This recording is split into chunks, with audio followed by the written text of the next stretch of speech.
आप सभी का स्वागत है आपके अपने YouTube channel Gyandeep India channel पर।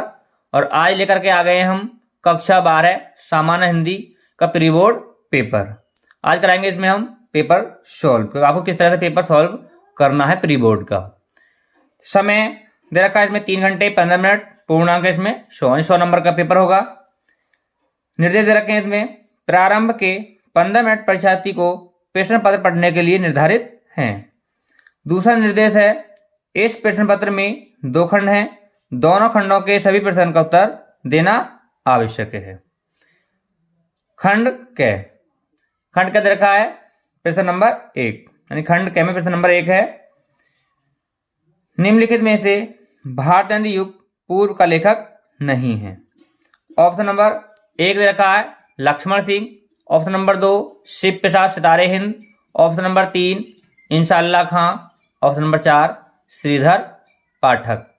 तो निम्नलिखित में से भारतेंदु युग पूर्व का लेखक नहीं है, वो श्रीधर पाठक।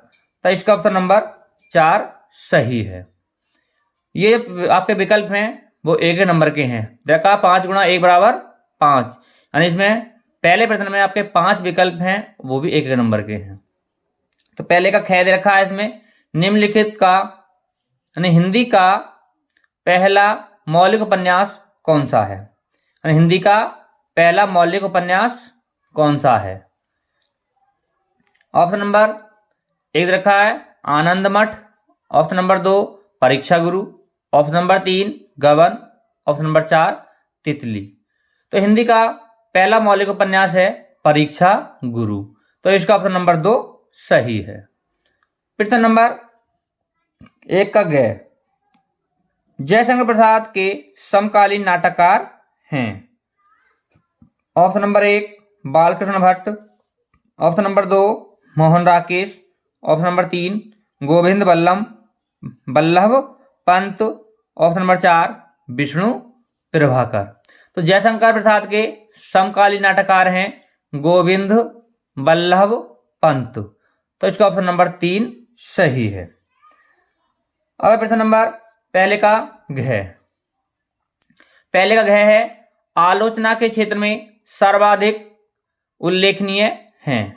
ऑप्शन नंबर 1 मिश्र बंधु, ऑप्शन नंबर 2 गुलाब राय, option number 3 Ramchandra Shukla, option number 4 Premchand. तो आलोचना के क्षेत्र में सर्वाधिक उल्लेखनीय हैं आचार्य रामचंद्र शुक्ल, तो इसका ऑप्शन नंबर 3 सही है, रामचंद्र शुक्ल। अब है प्रश्न नंबर 1 का अड़, 5वां है, पहले का 5वां अड़ खाली रखा है, बद्री नारायण चौधरी प्रेमघन के संपादन किया। बद्री नारायण चौधरी प्रेमघन ने संपादन किया है। Option number 1 Hindi Pradeep, option number 2 Pritha, option number 3 आनंद कादम्बिनी, ऑप्शन नंबर 4 सरस्वती। तो बद्री नारायण चौधरी प्रेमघन ने संपादन किया है आनंद कादम्बिनी का, तो इसका ऑप्शन नंबर 3 सही है। अब प्रश्न नंबर 2, प्रश्न नंबर 2 का क्या है, प्रयोगवाद की विशेषता है। ठीक है, प्रयोगवाद की विशेषता है। ऑप्शन नंबर 1 प्रकृति वर्णन, ऑप्शन नंबर 2 नवीनता के प्रति आग्रह, ऑप्शन नंबर 3 अतिशय भावुकता, ऑप्शन नंबर 4 विद्रोह व क्रांति। तो प्रयोगवाद की विशेषता है नवीनता के प्रति आग्रह, तो इसका ऑप्शन नंबर 2 सही है। अब प्रश्न नंबर 2 का ख, किस युग को जागरण सुधार काल कहा जाता है। किस युग को जागरण सुधार कहा जाता है। ऑप्शन नंबर 1 भारतेंदु युग, ऑप्शन नंबर 2 द्विवेदी युग, ऑप्शन नंबर 3 क्षयवाद, ऑप्शन नंबर 4 प्रगतिवाद। तो जागरण सुधार काल कहा जाता है द्विवेदी युग को, तो इसका ऑप्शन नंबर 2 सही है। प्रश्न नंबर 2 का ग, निम्न में से कौन प्रगतिवादी कवि नहीं है। Option number 1 Nagarjun, option number 2 Trilochan, option number 3 Kedarnath Agrawal, option number 4 Nemichandra Jain. तो निम्न में से प्रयोगवादी कवि नहीं है केदारनाथ अग्रवाल, तो इसका ऑप्शन नंबर 3 सही है। प्रश्न नंबर 2 का घ, मैथिली शरण गुप्त किस युग के कवि हैं। ऑप्शन नंबर 1 भारतेंदु युग, ऑप्शन नंबर 2 द्विवेदी युग, ऑप्शन नंबर 3 छायावाद, ऑप्शन नंबर 4 प्रगतिवाद। तो मैथिली शरण गुप्त जो कवि हैं वो हैं द्विवेदी युग के। तो इसका ऑप्शन नंबर 2 सही है। प्रश्न नंबर 2 का अड़य, पांचवा विकल्प है आपका महाप्राण के नाम से कौन सा कवि विख्यात है। महाप्राण के नाम से कौन सा कवि विख्यात है।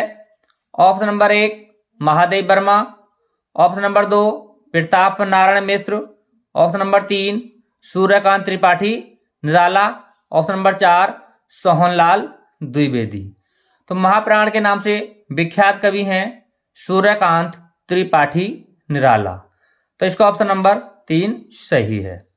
तो ये थे आपके 10 विकल्प जो आपके 10 नंबर के हैं। प्रत्येक विकल्प आपका 1 नंबर का है। अब आता है प्रश्न नंबर 3। प्रश्न नंबर 3 है, दिए गए गद्यांश पर आधारित निम्नलिखित प्रश्नों का उत्तर दीजिए। ये आपका 5 गुणा 2 बराबर 10, यानी 5 प्रश्न मिलेंगे आपको इसमें 2 नंबर के। इस प्रकार से ये वाला प्रश्न आपका 10 नंबर का होगा। तो गद्यांश दे रखा है इसमें कि यह मनुष्य है, ठीक है, सॉरी, यह है अनुभव कितना चमत्कारी है कि यहाँ जो जितनी अधिक बूढ़ी है वह उतनी ही अधिक उत्फुल्ल मुस्कानमयी है। यह किस दीपक की ज्योत है, जागरूक जीवन की, लक्ष्यदर्शी जीवन की, सेवानिरत जीवन की, अपने विश्वासों के साथ एकाग्र जीवन की, भाषा के भेद रहे हैं रहेंगे भी, पर यह ज्योत विश्व की सर्वोत्तम ज्योत है। तो ये आपका गद्यांश। अब इस पर गद्यांश पर आधारित प्रश्न। तो इसमें आपके 5 प्रश्न हैं। पहला प्रश्न है उपर्युक्त गद्यांश का संदर्भ लिखिए। तो इसमें आपको संदर्भ लिखना है। तो बताइए ये कौन से पाठ से लिया गया है। कमेंट कीजिए जल्दी से जल्दी, देखते हैं कौन कौन इसका सही कमेंट करते हैं। अगर आपको नहीं पता है तो मैं इसको बता रहा हूं। जिसने कमेंट किया है वो भी सही, जिसने नहीं किया है वो देख लें। तो ये लिया गया है आपका रॉबर्ट नर्सिंग होम पाठ से, और इसके लेखक हैं कन्हैयालाल मिश्र प्रभाकर। तो आप गद्यांश का संदर्भ लिख देंगे कि प्रस्तुत गद्यांश हमारी पाठ्य पुस्तक हिंदी में गद्य खंड के रॉबर्ट नर्सिंग होम में नामक पाठ से लिया गया है। इसके लेखक कन्हैयालाल मिश्र प्रभाकर हैं। प्रश्न नंबर 2 रेखांकित अंश की व्याख्या कीजिए। ठीक है, रेखांकित अंश की व्याख्या कीजिए। जहां से रेखा खींची हुई यहां से व्याख्या कर देंगे। तो आप लिखेंगे व्याख्या डाल करके कि लेखक का कहना है कि यह किस दीपक की ज्योत है या ज्योति है, जागरूक जीवन की, लक्ष्यदर्शी जीवन की, सेवानिरत जीवन की, अपने विश्वासों के साथ एकाग्र जीवन की। तो इस तरह लिखेंगे आप इसकी व्याख्या कि इसमें सेम लिखनी है, गद्य में लिखा हुआ है और आप गद्य की सेम लिख सकते हैं। फिर लिखेंगे इसका प्रश्न नंबर 3, गद्यांश का उद्देश्य स्पष्ट कीजिए। इसका उद्देश्य स्पष्ट करना आपको, तो आप इसमें लिख देंगे उद्देश्य में कि इस गद्यांश में लेखक ने कहा है कि भाषा के भेद रहे हैं रहेंगे भी, परंतु सेवा और प्यार विश्व की सर्वोत्तम ज्योति है। यह सेवा और प्यार की ज्योति को विश्व की सर्वोत्तम ज्योति बताया है। और लिखेंगे प्रश्न नंबर 4, कौन सी ज्योति विश्व की सर्वोत्तम ज्योति है। तो आप लिखेंगे मानव सेवा और प्यार की ज्योति विश्व की सर्वोत्तम ज्योति है। प्रश्न नंबर 5, लेखक ने किसके मुस्कान में जीवन का चित्रण किया है। लेखक ने किसके मुस्कान में जीवन का चित्रण किया है। तो आप लिखेंगे लेखक ने मदर मार्गरेट के मुस्कान में जीवन का चित्रण किया है। अब देखेंगे अथवा, अगर आपको यह नहीं पता है तो आप नीचे वाला गद्यांश कर सकते हैं, यानी दोनों में से आपको एक करना है। अगर आपने ये कर दिया है तो आप इसे नहीं करेंगे, और आपको ऊपर वाला आपने नहीं किया या पर नहीं होता है तो आप नीचे वाला गद्यांश कर सकते हैं। अब देखते हैं आप अथवा में जो देखा गद्यांश, अशोक को जो सम्मान कालिदास से मिला वह अपूर्व था। सुंदरियों के आसिंजनकारी नुपुर वाले चरणों के मृदु आघात से वह फूलता था। कोमल कपोलों व कर्णवत्सा के रूप में झूलता था और चंचल नील अलकों की अचंचल शोभा को 100 गुना बढ़ा देता था।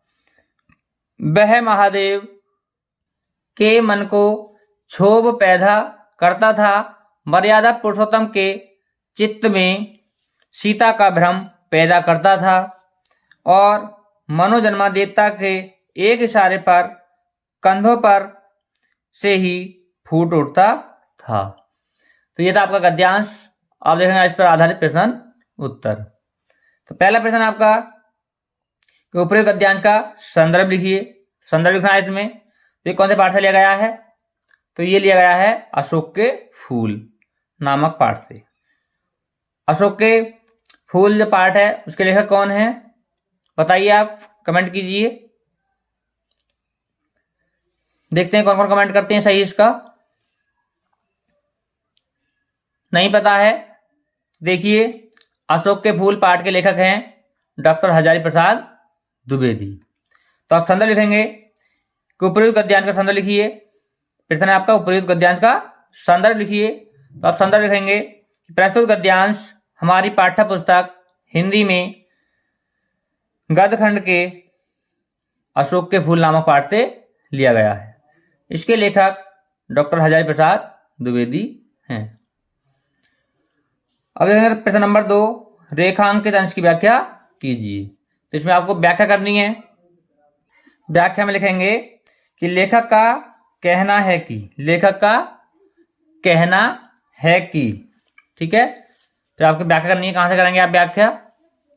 तो व्याख्या करेंगे यहां से, ठीक है। जहां से अंडरलाइन हो रही है यहां से करेंगे। लेखक का कहना है कि सुंदरियां जब पायल की मृदु झंकार के साथ अशोक के फूल को छूती थीं तो और भी वह खिल उठता था। फिर लिखेंगे कोमल सुंदर गालों पर इस तरह से झूलता था जैसे कोई सुंदर आभूषण सुंदर स्त्रियों के काले बालों की चंचल सुंदरता को 100 गुना बढ़ा देता था। इस तरह लिखेंगे इसकी व्याख्या। अब देखेंगे प्रश्न नंबर 3। प्रश्न नंबर 3 है संस्कृत के किस कवि ने अशोक को सम्मानित किया? तो अशोक के, ठीक है, संस्कृत के किस कवि ने अशोक को सम्मानित किया? तो आप लिखेंगे संस्कृत के कवि कालिदास ने अशोक को सम्मानित किया है। प्रश्न नंबर 4, अशोक पर फूल आने के संबंध में लेखक के क्या विचार हैं? ठीक है, तो आप लिख देंगे कि अशोक पर फूल आने के संबंध में लेखक के विचार हैं कि वह इस तरह से दुख पैदा करता है जैसे मर्यादा पुरुषोत्तम के चित्त में सीता का भ्रम पैदा करता था और मनोजन्मा देवता के एक इशारे पर कंधों से वह फूट उठता था। प्रश्न नंबर 5, आसिंजनकारी तथा कर्णवंतस का अर्थ लिखिए। तो आप पहले लिखेंगे आसिंजनकारी का अर्थ। तो आसिंजनकारी का अर्थ है कणों का संगठित होना। क्या है आसिंजनकारी का अर्थ? कणों का संगठित होना। फिर लिखेंगे कर्णवंतस का अर्थ। तो कर्णवंतस का अर्थ है कणों का व्यवहार और उनकी गतिशीलता। कणों का व्यवहार और उनकी गतिशीलता। तो इस तरह लिखेंगे इनके प्रश्नों के उत्तर। अब देखेंगे प्रश्न नंबर 4। प्रश्न नंबर 4 है, दिए गए गद्यांश पर आधारित निम्नलिखित प्रश्नों का उत्तर दीजिए। तो गद्यांश दे रखा है इसमें, ठीक है, पद्यांश दे रखा है इसमें, ये तो आपके गद्यांश, अब आएंगे आपके पद्यांश। तो पद्यांश है आपका, तुम मांसहीन, तुम रक्तहीन, हे हस्तिशेष तुम हस्तिहीन, तुम शुद्ध बुद्ध आत्मा केवल, हे चिर प्राण हे चिर नवीन, तुम पूर्ण इकाई जीवन की जिसमें आसार भव शून्य लीन, आधार अमर होगी जिस पर भावी की संस्कृति समासीन। तो ये आपका पद्यांश, आप देखेंगे इस पर आधारित प्रश्न उत्तर। तो पहला प्रश्न है, उपर्युक्त पद्यांश का संदर्भ लिखिए। तो संदर्भ में आपको भाई पहचान करनी है इसकी, कौन से पाठ से लिया गया है। तो ये लिया गया आपका बापू के प्रति पाठ से, ठीक है, बापू के प्रति। और इसके लेखक कौन है, तो इसके लेखक हैं या इसके कवि हैं सुमित्रानंदन पंत, ठीक है। तो आप लिखेंगे कि प्रस्तुत पद्यांश हमारी पाठ्य पुस्तक हिंदी में काव्यखंड के बापू के प्रति नामक पाठ से लिया गया है। इसके कवि सुमित्रानंदन पंत हैं। प्रश्न नंबर 2, रेखांकित अंश की व्याख्या कीजिए। ठीक है, इसमें व्याख्या करनी है, तो इसमें रेखा कहीं खींची हुई नहीं है, तो आप जहां से भी रेखा खींची हुई है आप वहां से व्याख्या कर सकते हैं। तो आप लिखेंगे कि कवि का कहना है कि हे बापू, ठीक है, महात्मा गांधी के लिए कहा गया। तो आप लिख देंगे पहले कि कवि का कहना है कि हे बापू तुम मांसहीन हो, तुम रक्तहीन हो, हे हस्तिशेष तुम अस्थिहीन हो, आपके अंदर हड्डियां नहीं है, आप हड्डी से विहीन हो, तुम शुद्ध बुद्ध आत्मा केवल, तुम कहते हो तुम्हारी आत्मा शुद्ध है, हे चिर प्राण हे चिर नवीन, आप प्राचीन काल से नवीन काल तक अमर हैं, तुम पूर्ण इकाई जीवन की, आप पूर्ण तरह से जीवन की एक इकाई हो, जिसमें आसार भव शून्य लीन, जिसमें पूरा संसार लीन है, आधार अमर होगी जिस पर आधार शिला जो अमर होगी, भावी की संस्कृति समाहीन, जिस पर यह संस्कृति टिकी हुई है। यानी आपके व्याख्यान जो आपने किया है या जो आपने विचार दिए हैं उस पर यह संस्कृति टिकी हुई है संपूर्ण संसार की। अब देखें प्रश्न नंबर 3, ठीक है। प्रश्न नंबर 3 है, प्रस्तुत पद्यांश के माध्यम से कवि क्या कहना चाहता है। तो आप लिखेंगे कि प्रस्तुत पद्यांश के माध्यम से कवि का कहना है कि आज का युवा वर्ग महात्मा गांधी के आदर्शों पर ही चलना चाहिए, चलेगा। प्रश्न नंबर 4, कौन हड्डियों के ढांचा पर मात्र प्रतीत होते हैं। तो आप लिखेंगे महात्मा गांधी या गांधी जी हड्डियों के ढांचा मात्र प्रतीत होते हैं। प्रश्न नंबर 5 है, गांधी जी के आदर्शों पर भविष्य में किसे खड़ा होना पड़ेगा। तो आप लिखेंगे गांधी जी के आदर्शों पर भविष्य में युवा पीढ़ी को खड़ा होना पड़ेगा या युवा वर्ग के व्यक्तियों को खड़ा होना पड़ेगा। तो इस तरह देखेंगे आप इसके उत्तर। अब देखेंगे अथवा में, ठीक है, अब देखेंगे हम अथवा लिखा हुआ है, अथवा में कौन सा दे रखा हमारा पद्यांश। तो अथवा में देखा आपका पद्यांश, सावधान मनुष्य यदि विज्ञान है तलवार तो इसे दे फेंक, तजकर मोह स्मृति के पार हो चुका है सिद्ध, हेतु शिशु अभी नादान, फूल कांटों की तुझे कुछ भी नहीं पहचान, खेल सकता तू नहीं ले हाथ में तलवार, काट लेगा अंग तीखी है बड़ी है धार। तो पहला प्रश्न है, ऊपरी पद्यांश का संदर्भ लिखिए। संदर्भ लिखेंगे तो ये कौन से पाठ से लिया गया है। तो ये लिया गया है आपका अभिनव मनुष्य पाठ से और इसके कवि हैं रामधारी सिंह दिनकर। तो आप संदर्भ लिख देंगे कि प्रस्तुत पद्यांश हमारी पाठ्य पुस्तक हिंदी में काव्यखंड के अभिनव मनुष्य नामक पाठ से लिया गया है, इसके कवि रामधारी सिंह दिनकर हैं। प्रश्न नंबर 2, रेखांकित अंश की व्याख्या कीजिए। तो इसमें रेखा खींची हुई नहीं है, तो मैं आपको सबके पूरे उसकी व्याख्या बता देता हूं, ठीक है। तो आप लिखेंगे कि कवि का कहना है कि, या फिर आप देख सकते हैं रामधारी सिंह दिनकर का कहना है कि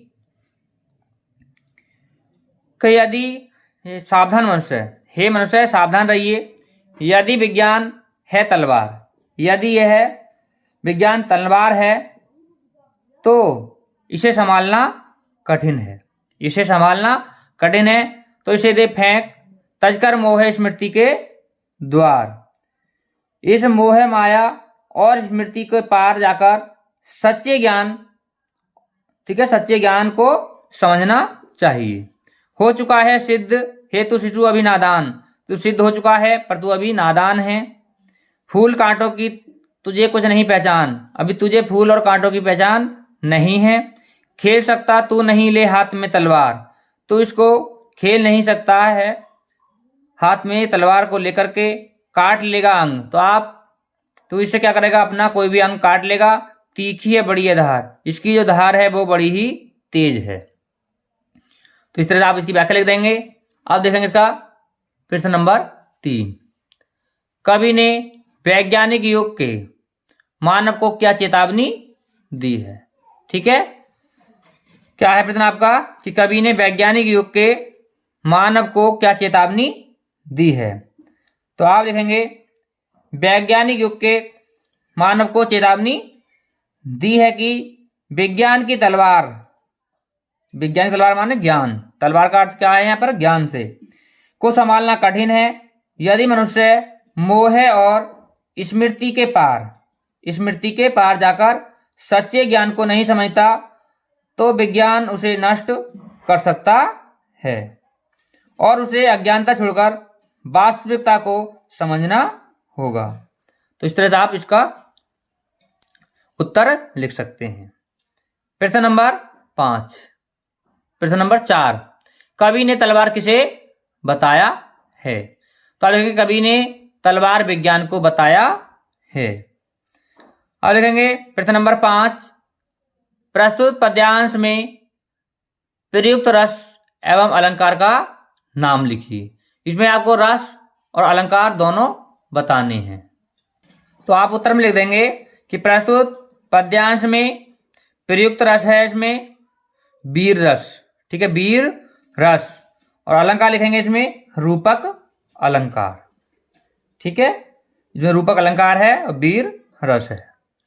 अब देखते हैं प्रश्न नंबर 5, प्रश्न नंबर 5। तो प्रश्न नंबर 5 है, निम्नलिखित में से किसी एक लेखक का साहित्य परिचय देते हुए उनकी प्रमुख रचनाओं का उल्लेख कीजिए। इसमें शब्द सीमा दे रखी है अधिकतम 80 शब्द, यानी आपको 80 शब्दों में ये लिखना है लगभग। ये आपका 3 नंबर का होगा जिसमें साहित्य परिचय और 2 नंबर का होगा इसमें रचनाएं। ठीक है, 2 नंबर की रचनाएं और 3 नंबर का साहित्यक परिचय। इस प्रकार से आपको कुल मिलाकर के 5 नंबर का ये प्रश्न है। पहला है आपका हरिशंकर परसाई, दूसरा है प्रोफेसर जी सुंदर रेड्डी, तीसरा है आचार्य हजारी प्रसाद द्विवेदी। तो इन 3 लेखकों में से आप किसी भी एक लेखक का साहित्य परिचय देते हुए उनकी रचनाओं का उल्लेख करेंगे। अब है नंबर 5 का ख। 5 का ख है, निम्नलिखित में से किसी एक कवि का साहित्य परिचय देते हुए उनकी प्रमुख कृतियों पर प्रकाश डालिए। इसमें भी आपको साहित्य परिचय लिखना है और उसकी प्रमुख रचनाएं लिखनी है। यह भी आपका 5 नंबर का प्रश्न है। तो इसमें कवि दे रखे हैं आपके, पहला है अयोध्या सिंह उपाध्याय हरिऔध, दूसरा है जयशंकर प्रसाद और तीसरा है अज्ञेय। तो इन 3 कवियों में से किसी भी एक कवि का साहित्य परिचय और उसकी रचनाओं का उल्लेख करना है। अब है प्रश्न नंबर 6। प्रश्न नंबर 6 है, पंचलाइट कहानी की कथा वस्तु अपने शब्दों में लिखिए। तो पंचलाइट कहानी की कथा वस्तु लिखेंगे आप, नहीं आप सारांश इसमें लिखेंगे।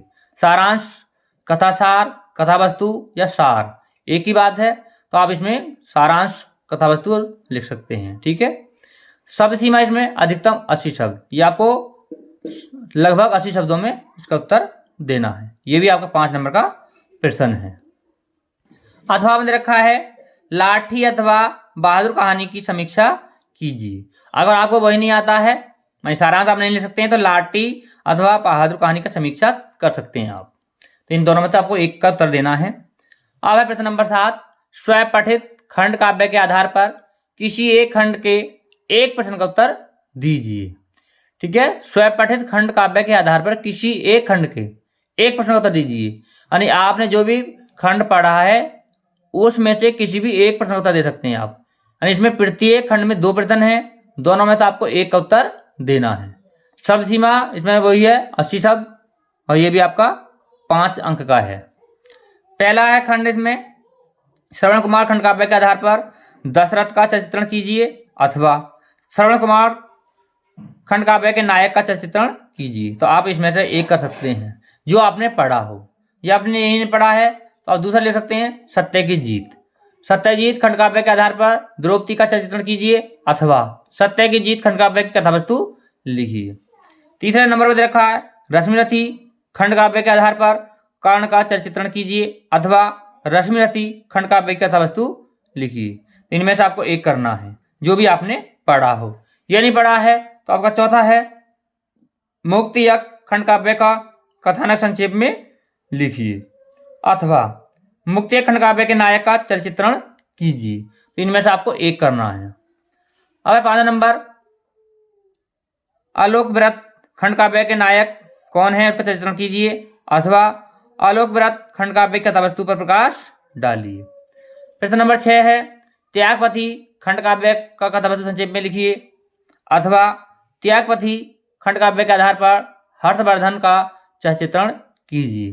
तो आपने जो भी खंड पढ़ा हो उसके आधार पर आपको प्रश्न उसके प्रश्न का उत्तर देने हैं। तो हमने इसमें पढ़ाया आपको मुक्तिय खंड काव्य, तो आप मुक्तिय खंड काव्य के 2 प्रश्न हैं, आप उसमें से एक कर सकते हैं। ठीक है, मुक्तिय खंड काव्य का कथानक संक्षेप में लिखना है, अनुसारांश, या फिर लिख सकते हैं आप मुक्तिय खंड काव्य के नायक का चरित्र चित्रण। तो इन दोनों में से आप एक प्रश्न कर सकते हैं। ऐसे ही जो विद्यार्थी हमारे ठीक है अन्य जिले से देख रहे हैं तो वो अपने पढ़ने के आधार पर ही इसके उत्तर देंगे। अगर आपके जिले में मान लो मुक्तिय खंड काव्य मान्य नहीं है और आपने मुक्तिय खंड काव्य किया है तो आपको नंबर नहीं मिलेगा। तो इसलिए ये जिले के हिसाब से आते हैं, जिस जिले में जो मान्य है वही उसको करेंगे। ठीक है, तो अमरोहा, मुरादाबाद, संभल, कानपुर में ये क्या है, ये अलग मुक्तिय खंड काव्य है। तो उसी विद्यार्थी जो हैं उस जिले के विद्यार्थी सभी इसको लिखेंगे।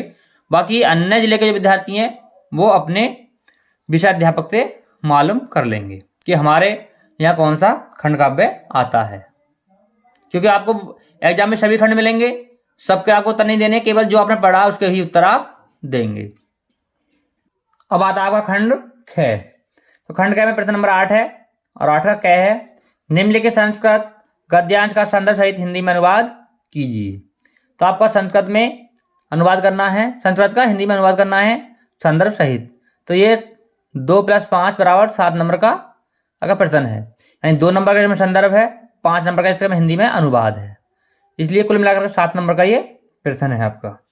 तो गद्यांश दे रखा है संस्कृत से साहित्य सरसम व्याकरण च सुनिश्चितम तस्य गद्ये पद्ये च लालित्य भावबोध सामर्थ्यम अद्वितीय श्रुति मार्धत वर्तते किम बहुना चरित्र निर्माणार्थ यादृशी सत्प्रेरणा संस्कृत वांग में ददाति न तादृशी किंचिदयंत मूलभूतानां मानवीय गुणानां यादृशी विवेचना संस्कृत साहित्ये वर्तते अन्यत्र तादृशी दयादानं शौचम औदार्यम अनुसूया क्षमा अन्ये च अनेके गुणा अस्य साहित्यस्य अनुशीलनेन सज्जयते। ये आपका गद्यांश है, इसका आपको संदर्भ सहित हिंदी में अनुवाद करना है। तो संदर्भ लिखेंगे आप कि प्रस्तुत गद्यांश हमारी पाठ्य पुस्तक में संस्कृत खंड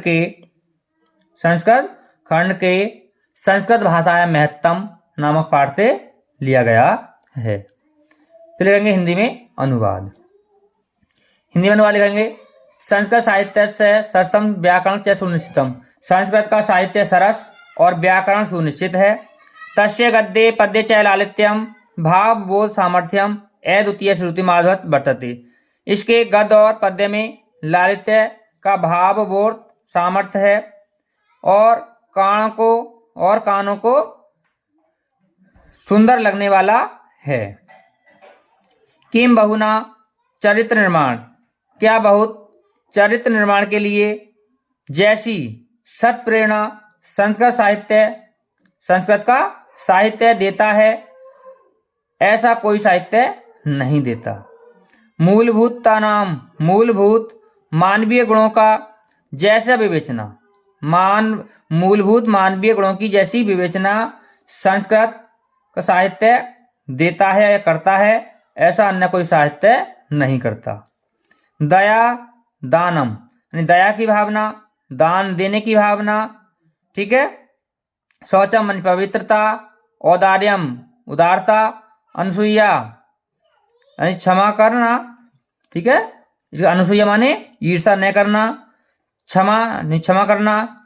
अनेके अन्य अनेके और अनेक गुण, अश्य माने इसके, साहित्य से माने साहित्य के, अनुशीलन माने अध्ययन करने से, सज्जनते माने आ जाते हैं। यानी व्यक्ति के अंदर संस्कृत का अध्ययन करने से, संस्कृत का जो साहित्य है उसका अध्ययन करने से मनुष्य के अंदर दया की भावना, दान देने की भावना, पवित्रता, उदारता, ईर्ष्या न करना, क्षमा करना और अनेक से गुण आ जाते हैं। तो इस तरह से लिखेंगे इसका हिंदी में अनुवाद। दूसरा है आपका अथवा।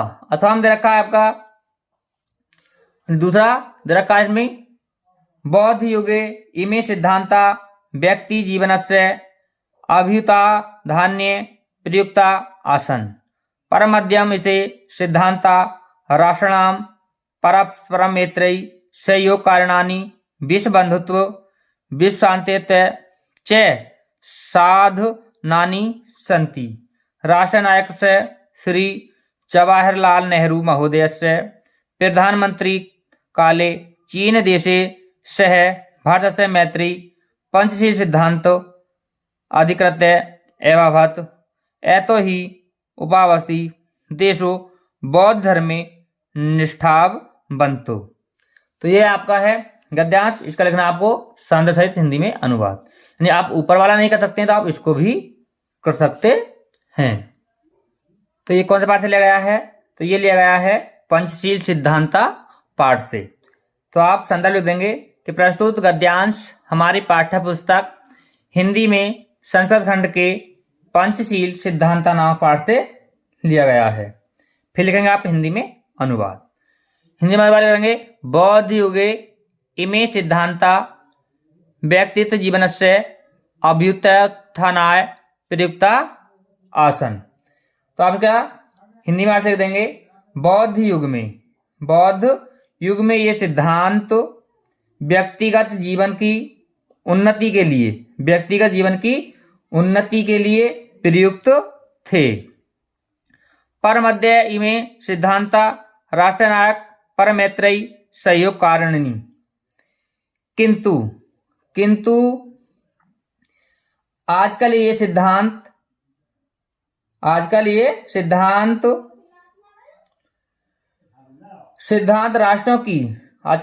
राष्ट्रों की पारस्परिक मैत्री एवं सहयोग के आधार पर विश्व बंधुत्व और विश्व शांति के लिए, ठीक है, विश्व शांति के साधन हैं। राष्ट्रनायक, फिर कहेंगे राष्ट्रनायक भी जवाहरलाल नेहरू के प्रधानमंत्रित्व काल में, ठीक है, प्रधानमंत्रित्व काल में चीन के साथ भारत की मैत्री या मित्रता पंचशील सिद्धांतों के आधार पर ही हुई थी। ठीक है, पंचशील सिद्धांत के आधार पर ही हुई थी। यह तो क्योंकि दोनों ही देश बौद्ध धर्म में आस्था रखते थे या विश्वास रखते थे। तो इस तरह इसका हिंदी में अनुवाद।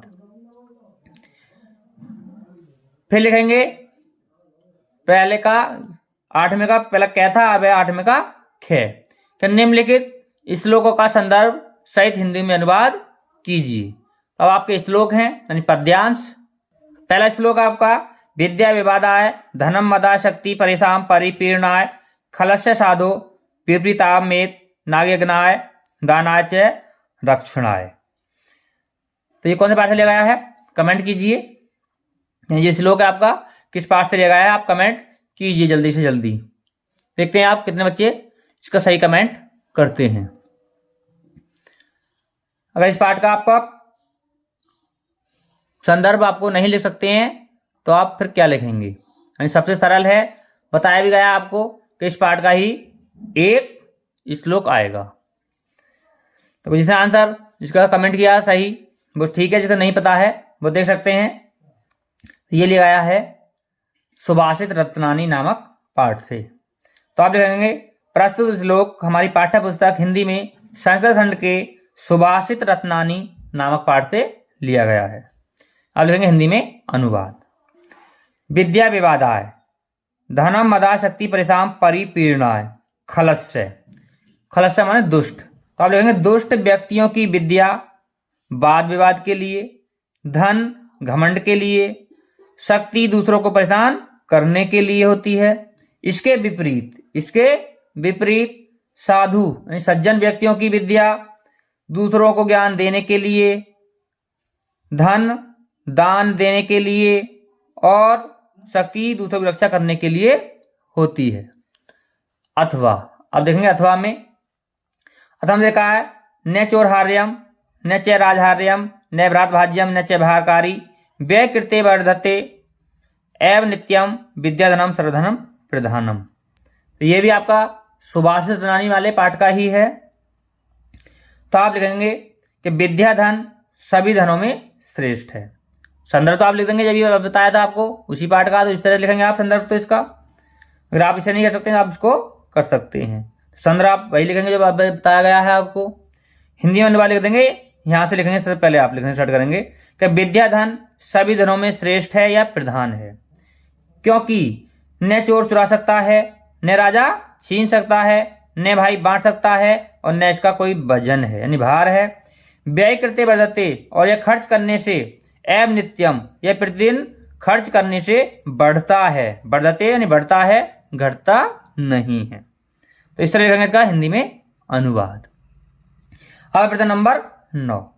प्रश्न नंबर 9 है निम्नलिखित मुहावरों में से किसी एक का अर्थ लिखकर वाक्य में प्रयोग कीजिए। यानी एक मुहावरे का आपको अर्थ लिखना है और वाक्य में प्रयोग करना है।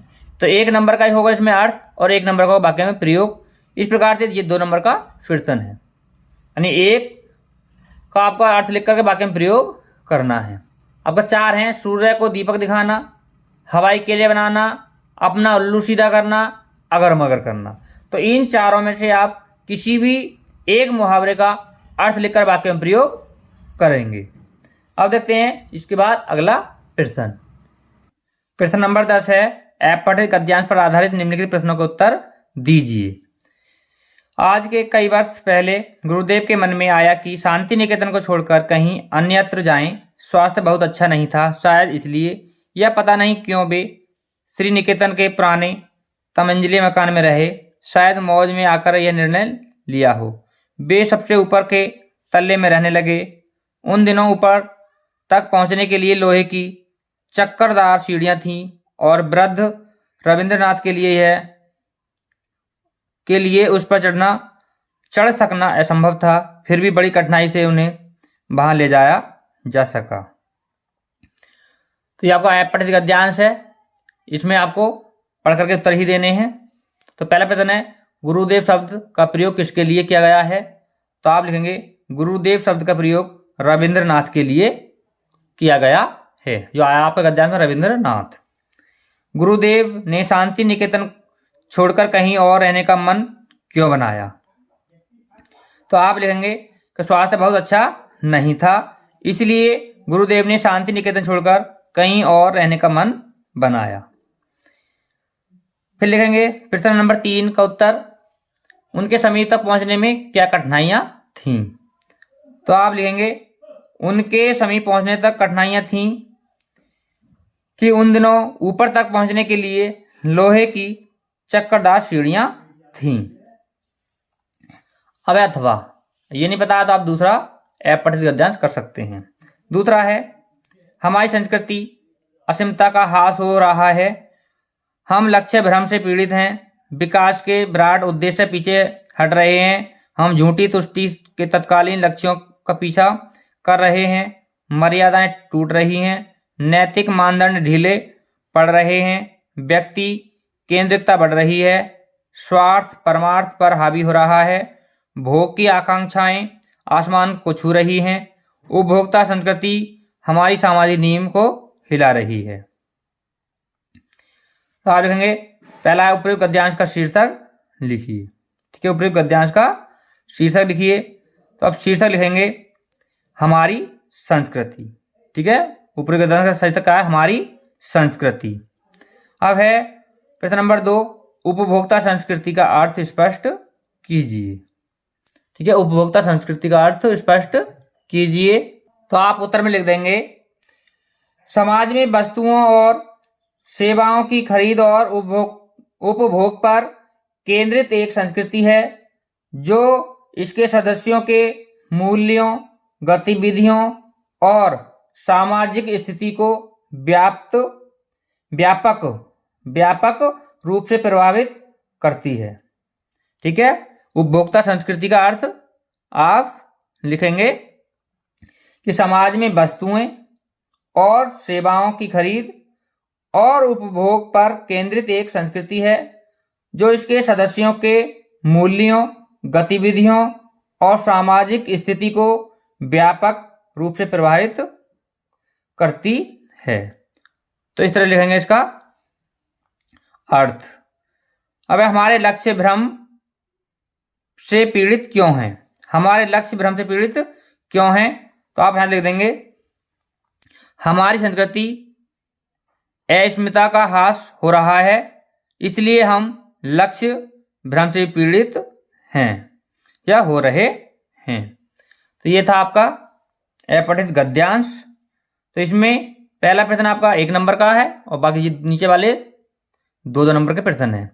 इस प्रकार से आपका अपठित जो गद्यांश है वो 5 नंबर का है। अब आता है प्रश्न नंबर 11 है। प्रश्न नंबर 11 है, निम्नलिखित शब्द युग्म का सही अर्थ चयन करके लिखिए। अभिराम और अभिराम। ठीक है, अभिराम और अभिराम। ऑप्शन नंबर 1 है लगातार, सुंदर, किया हुआ, पूर्ण। तीसरे पद का सहारा कोमल, चौथे पद का कुरूप, लगातार। तो अभिराम और अभिराम का अर्थ है लगातार और सुंदर। ठीक है, लगातार और सुंदर। तो इसका ऑप्शन नंबर 1 सही हो जाएगा। दूसरा है भवन, भुवन का अर्थ बताना। तो भवन माने होता है घर या महल और भुवन माने संसार। तो ये आपको इसका ऑप्शन नंबर 1 सही है, घर और संसार। ठीक है, नहीं दूसरे पे देखा ग्रह आकाश, तो इसका तो पहले ऑप्शन सही है, घर और संसार। अब देखते हैं अगला प्रश्न। ख पर दे रखा है, निम्नलिखित शब्दों में से किसी एक शब्द के 2 अर्थ लिखिए। पहला वायु, मित्र, राजा और लक्ष्य। तो इन चारों में से किसी के भी एक शब्द के 2 अर्थ लिखने हैं। तो वायु के 2 अर्थ हो जाएंगे, एक तो वायु माने पवन या हवा कह सकते हैं आप, और दूसरा अर्थ हो जाएगा इसका देवता का नाम। मित्र का अर्थ हो जाएगा दोस्त या सखा, और एक हो जाएगा सूर्य। राजा का, ठीक है, राजा का क्या जाएगा नृप, और दूसरा स्वामी। तीसरा जाएगा लक्ष्य का एक अर्थ होता है तीर, एक निशाना और एक उद्देश्य। तो कोई से आप 2 अर्थ इसमें लिख सकते हैं। अब है प्रश्न नंबर 11 का ग। निम्नलिखित वाक्यांशों के लिए एक शब्द का चयन करके लिखिए। तो कम बोलने वाला। ऑप्शन नंबर 1 देगा कंजूस, नंबर 2 देगा अकिंचन, नंबर 3 देगा मितभाषी और नंबर 4 देगा मोक्षु। तो कम बोलने वालों को कहते हैं मितभाषी। तो इसका ऑप्शन नंबर 3 सही है। इसका दूसरा है जो कीचड़ से उत्पन्न होता है, गुलाब, दूसरा देखा फूल, तीसरा देखा पंकज, तीसरा देखा सुमन। तो आप जो कीचड़ से उत्पन्न होता है वह होता है पंकज। तो इसका ऑप्शन नंबर 3 सही है। अब यह निम्नलिखित में से किन्हीं 2 वाक्यों को शुद्ध करके लिखिए। इसमें 2 वाक्य आपको शुद्ध करके लिखने हैं। इसमें 4 रखे हैं तो 2 आपको शुद्ध करने हैं इसमें। पहला है आज मेरा बड़ा भाई आ गया, तो आप लिखेंगे आज मेरे बड़े भाई आ गए। ठीक है। दूसरा, अध्यापक ने हमसे निबंध लिखाया, तो आप लिखेंगे अध्यापक ने हमसे निबंध लिखवाया। लिखाया जगह हो जाएगा लिखवाया। तीसरा है तुम मेरे को पुस्तक दे दो, तो इसमें आएगा तुम मुझको पुस्तक दे दो। चौथा है हम पहाड़ में सैर करने गए, तो आप लिखेंगे हम पहाड़ पर सैर करने गए, तो में की जगह आएगा पर। अब प्रश्न नंबर 12 है। ठीक है। प्रश्न नंबर 12 है उपमा अथवा रूपक अलंकार का लक्षण अथवा उदाहरण लिखिए। तो इसमें उपमा या फिर रूपक अलंकार की परिभाषा लिखनी है। इन दोनों में से एक ही परिभाषा लिख दो आप। लक्षण माना होता है परिभाषा, या फिर उदाहरण लिख दो। एक लिखना, दोनों नहीं लिखना। तो परिभाषा लिख दो कोई से भी एक की, या फिर उसका उदाहरण लिख दो। दूसरा है चौपाई तो दोहा छंद का मात्रा सहित लक्षण तथा उदाहरण लीजिए।